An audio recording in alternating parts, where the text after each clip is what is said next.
क्या? तो राजा ने अपने हाथ से एक अंगूठी उतार दी। वह अंगूठी नवरत्न की बनी हुई थी, बड़ी बेशकीमती अंगूठी। तो वो अंगूठी निकाली और ब्राह्मण देवता को पहना दी। बोले महाराज ये हमारी ओर से स्वीकार करें। तो ब्राह्मण देवता बड़े खुश हो गए, खूब दक्षिणा लेके वापस लौटे। अब एक दिन ब्राह्मण देवता ने वो अंगूठी उतारी और खिड़की में रख दी मारे, और खुद चले गए स्नान करने। और जब तक लौट के आए तो अंगूठी गायब। तो अंगूठी गई कहाँ गई अंगूठी? उसे तो गुणनिधि ले गया मारे। अब पंडित जी पूछे पत्नी से कि देवी हमारी अंगूठी यही हमने कहीं रखी थी, कहाँ गई? तो उनकी धर्मपत्नी कहे कि महाराज यही कहीं होगी, आप देखो जरा, नहीं मिल रही देवी।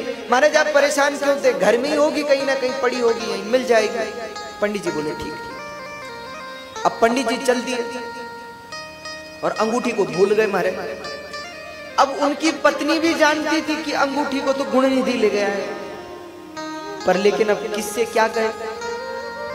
तो महाराज समय बीता और कुछ दिनों के बाद एक दिन पंडित जी फिर जा रहे थे किसी का यज्ञ करवाने। तो रास्ते से पैदल पैदल निकल रहे थे, तो उन्होंने क्या देखा कि एक व्यक्ति की उंगली में वही अंगूठी। उन्होंने कहा राम राम, ये तो अंगूठी मेरी है, इसके पास कैसे आई? तो उसके पास पहुंचे, बोले भैया ये अंगूठी किसकी? उसने कहा मेरी है। पंडित जी बोले जानते हो ये अंगूठी किसने दी है? ये हमारी अंगूठी है और स्वयं महाराज ने हमको दी है। तुमको तो मैं फांसी करवाऊंगा, महाराज से मृत्यु दंड दिलवाऊंगा। महाराज ने मुझे ये अंगूठी दी। अब जब पंडित जी ने क्रोध में ये कहा तो व्यक्ति घबरा गया, चरणों में गिर पड़ा, महाराज अंगूठी ले जाओ पर हमारे प्राण मत लो। तुम्हारे पास ये अंगूठी कैसे है? तुमने चुराई है? उस व्यक्ति ने कहा महाराज चुराई नहीं है, आपका बेटा गुणनिधि और मैं दोनों साथ में जुआ खेलते। तो उसके पास कुछ और तो था नहीं, तो अंगूठी लेके आया, जुए में हार गया। मेरा बेटा जुआ खेलता है? अरे बोले महाराज ये तो बहुत बड़ा खिलाड़ी है जुए का, न जाने कितनी ही वस्तुएं बाजार में हार चुका है। कभी अपनी माता की साड़ी ले आता है, कभी बर्तन ले आता है, कभी सुंदर सुंदर रत्न के बने हुए संदूक ले आता है। बहुत चीजें आपके घर से गायब हो चुकी। अब तो पंडित जी क्रोध में भरे अंगूठी ली, घर आए। घर आकर पत्नी से पूछा देवी गुणनिधि कहाँ है? बोले महाराज पढ़ने गया है। अब तो पंडित जी के क्रोध 7वें आसमान पर पहुंच गया। पंडित जी ने कहा पढ़ने गए और हमारी वो अंगूठी कहाँ है? पत्नी ने कहा महाराज यही कहीं होगी। यही नहीं होगी देवी, तुम्हारे दुष्ट पुत्र गुणनिधि उसे बाजार में बेचाया, जुआ खेलता है, अनाचार व्यभिचार करता है और तुम सब जानते हुए भी मौन रहती। ऐसी पत्नी और ऐसा पुत्र मुझे नहीं चाहिए, इसलिए आज से मैं पुत्र को भी त्यागता हूं और तुम्हारा भी परित्याग करता हूं। पत्नी को त्याग दिया, गुणनिधि को भी त्याग दिया। तो पत्नी तो चली गई महाराज मायके, और बाद में पत्नी ने हाथ जोड़े रोने लगी कि महाराज मुझे क्षमा करो, मुझसे बहुत बड़ी गलती हो गई, मैं क्या करती क्या कहती आपसे। तो पंडित जी ने फिर उनको रख भी लिया, पर कहा कि देवी तुमको तो रखूंगा, इसको अपने घर में नहीं रहने दूंगा। अरे मेरे कुल में जन्म लेने वाला, मैं सोचता था मेरे बाद ये बड़ा यज्ञ सम्राट बनेगा, लेकिन ये तो जुआ खेलने लगा, व्यभिचार करने लगा, कुसंग करने लगा। ये मुझे नहीं चाहिए, ये मेरा पुत्र ही नहीं है, घर से निकाल दिया। अब जब गुणनिधि को घर से निकाल दिया तो आज तक तो गुणनिधि की माँ बहुत सेवा करती थी। बेटा ये पाले, गोद में बिठाती, गोद में बिठा के खिलाती। हाँ, गुणनिधि का मन नहीं होता तो जबरदस्ती खिलाती। तो आज तक अन्न की कीमत पता नहीं थी, लेकिन अब जब घर से निकाल दिया तो दर दर की ठोकरें गुणनिधि खाने लगा। घर पे तो बढ़िया पलंग थी, अब सड़क पे सोना पड़ा। घर पे माँ जबरदस्ती खिलाती थी, पर अब कौन खिलाए। तो कई दिन हो गए गुणनिधि भूखा प्यासा इधर उधर भटकने लगा।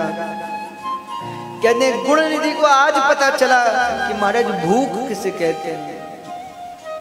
अक्सर होता ऐसा ही है, जब माता पिता की छाया सिर से निकल जाती है तब समझ आता है कि संसार कितना कठिन है। जब तक माता पिता हैं तब तक तो माता पिता तो उस पेड़ की तरह हैं जो पेड़ के नीचे बैठे हुए यात्री को छाया देते हैं और खुद धूप सहते हैं। अरे यात्री के द्वारा पत्थर मारने पर भी फल ही देते हैं। बच्चे बुरा भला भी कहते हैं माता पिता को, तो भी माता पिता उनको देखते ही हैं, उनकी सेवा ही करते हैं। लेकिन जब जीवन से माता पिता निकल जाते हैं तब माता पिता की कीमत का पता चलता है। पर अब पछता कर क्या फायदा जब चिड़िया चुन गई खेत। गुण निधि को घर से निकाल दिया। गुण निधि रोने लगा, भटके, दर दर भटके। कहते महाराज समय बीता और आज समय बीतते बीतते गुण निधि शिवालय में पहुंच गया, शिव जी के मंदिर में। और शिव जी के मंदिर की सीढ़ियों पे बैठ गया। भूख से महाराज न बोला जाए न आंखें खुले। बड़ी मुश्किल से उसने देखा, ऐसे एक सीढ़ी पर ही बढ़िया सिर टेक करके बैठ गया और सोचने लगा कि अब क्या होगा। तभी उसकी दृष्टि पड़ी कि बहुत सारे भक्त आ रहे हैं। कोई फल ला रहा है, कोई मिठाई ला रहा है, कोई दिया बत्ती आरती धूप सब। तो उसने एक से पूछा कि भैया बात क्या है, ये सब कहाँ जा रहा है? बोले तो किसी ने कहा, रे भैया आज शिवरात्रि है और आज हम सब लोग भगवान शंकर की पूजा करने के लिए सब ला रहे हैं। अच्छा तो भैया हमको भी दे दो थोड़ा। नहीं नहीं तुम्हें क्यों देंगे, आज तो वैसे भी शिवरात्रि, व्रत करो। अब गुण निधि कहे कि हम काहे का व्रत करें, कई दिन से भूखे ही पड़े, हमारे प्राण ही जा रहे हैं, इन्हें व्रत की पड़ी। कहते महाराज सबने मना कर दिया, सब शंकर जी की पूजा के लिए अंदर चले गए। गुण निधि बाहर बैठ गए। अब गुण निधि ने कहा क्या करूं? तो गुण निधि ने मन में यह योजना की कि सुप्ते दैव जने सुप्ते शैव जने दैवात सर्वस्मिन् विविधम महत्। जब ये शिव भक्त रात होते ही सो जाएंगे तब हम सब मंदिर में रखा हुआ नैवेद्य चुरा लेंगे। ऐसा उसके मन में आया। तो वो सीढ़ी में बैठ गए और वहीं बैठकर भक्त अंदर कीर्तन कर रहे हैं और वो भी बाहर कीर्तन कर रहा है। क्यों? कि किसी को हम पर शंका ना हो, संदेह ना हो। चोर कहाँ नहीं जाते हमारे, चोर भी तो मंदिर जाते हैं। सो गुण निधि बाहर बैठ के कीर्तन करे, ओम नमः शिवाय, ओम नमः शिवाय, ओम नमः शिवाय। अंदर कीर्तन चलता है। सब कहेंगे चलो देखो बेचारा बाहर कीर्तन कर रहा है। कीर्तन करते करते करते शाम हो गई और शाम होते होते शाम को आरती हुई। तो ये आरती में भी सम्मिलित